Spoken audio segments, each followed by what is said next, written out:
பரிசுத்த வேதாகமத்தின் பைபிள் வரலாற்று பின்னணியில் இஸ்ரவேல் மக்களோடும் யூத தேசத்தோடும் தொடர்புடைய மிக முக்கியமான மற்றும் வலிமையான சாம்ராஜ்யங்கள் பல இருந்தன.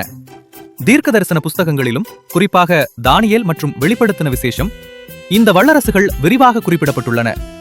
வேதாகம காலத்தின் மிக முக்கியமான 6 வல்லரசுகள் இதோ. இது போன்ற சுவாரஸ்யமான தகவல்களுக்கு HWMTVM சேனலை சப்ஸ்கிரைப் செய்து கொள்ளுங்கள். 1.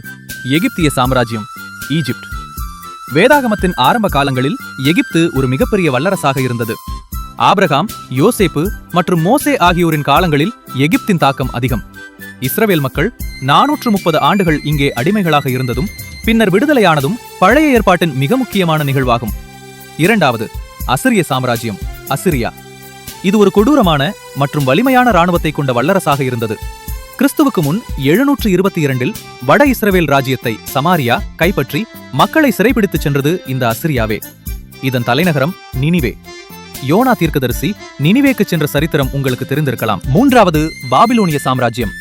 மகாராஜாவாகிய நேபுகாத் நேச்சார் காலத்தில் பாபிலோன் உலக புகழ்பெற்ற வல்லரசாக மாறியது. கிறிஸ்துவுக்கு முன் 586இல் எருசலேமை தாக்கி தேவாலயத்தை இடித்து யூதர்களை சிறைப்பிடித்து பாபிலோனுக்கு கொண்டு சென்றனர். தானியேல் தீர்க்கதரிசி வாழ்ந்தது இந்த சாம்ராஜ்யத்தில்தான். 4. மேதிய பெர்சிய சாம்ராஜ்யம். பாபிலோனை வீழ்த்திவிட்டு உருவான இந்த வல்லரசு இன்றைய ஈரான் நாட்டை சார்ந்தது. மகா கோரேசு யூதர்களை மீண்டும் தங்கள் தேசத்திற்கு சென்று தேவாலயத்தை கட்ட அனுமதித்தார். எஸ்தர் ராணி மற்றும் நெகேமியா ஆகியோரின் சரித்திரங்கள் இந்த சாம்ராஜ்ய காலத்தை சேர்ந்தவை. 5. கிரேக்க சாம்ராஜ்யம். மகா அலெக்சாண்டர் தலைமையில் பெர்சியாவை வென்று இந்த வல்லரசு உருவானது. வேதாகமத்தின் புதிய ஏற்பாடு எழுதப்பட்ட கிரேக்க மொழி உலகெங்கும் பரவுவதற்கு இந்த சாம்ராஜ்யமே முக்கிய காரணமாக அமைந்தது. 6. ரோம சாம்ராஜ்யம். இயேசு கிறிஸ்து பூமியில் அவதரித்த போது உலகை ஆண்டு கொண்டிருந்த வல்லரசு இதுவாகும். மிகவும் கட்டுக்கோப்பான சாலைகள் மற்றும் சட்டங்களை கொண்ட இந்த சாம்ராஜ்யத்தில்தான் சுவிசேஷம் விரைவாக பரவியது. இயேசுவின் சிலுவை மரணம் மற்றும் அப்போஸ்தலனாகிய பவுலின் பிரயாணங்கள் அனைத்தும் ரோம சாம்ராஜ்யத்தின் ஆட்சியின் கீழ்தான் நடைபெற்றன. தானியேல் கண்ட தரிசனம்.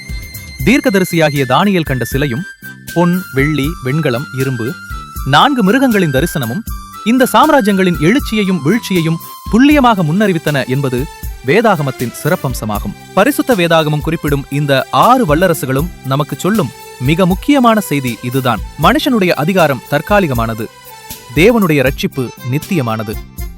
உங்கள் வாழ்க்கை உங்கள் கையில் இல்லை, உங்களை படைத்தவரின் கையில் இருக்கிறது. அவரை நம்புவதே ரட்சிப்பு. இன்று உங்களுக்கும் அந்த சரியான காலம். இரட்சகர் கதவருகே நிற்கிறார். உலக வல்லரசுகள் மறைந்துவிட்டன, ஆனால் இயேசுவின் அன்பு இன்றும் மாறாமல் இருக்கிறது.